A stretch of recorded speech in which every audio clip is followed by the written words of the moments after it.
Monsieur. Zami leve tête ton frère. Ba comprendre. De caca monsieur. Ça men chala men peut de faire moun men peut de monter et descendre men tout temps men et pêcher moun retan payer dans commissariat là. A bloquer vieux route men. Ya zam nan ya fait macaque men. Caca monsieur. Ça va men, yo pas chance même non. Qui est monsieur? Bon monsieur bien? Nèg yo men nèg a bloqué route men, pe de fouiller chauffer machine. Ba nèg yo problème men, kidnapper nèg yo marié yo. Courir nèg yo men.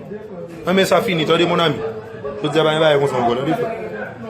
Pas dal vendre journal ba job. Nèg ça yo. Nèg so ka ba problème non. Nèg ça yo. Faut nous ba yo non, yo nous les tirap ba les souris.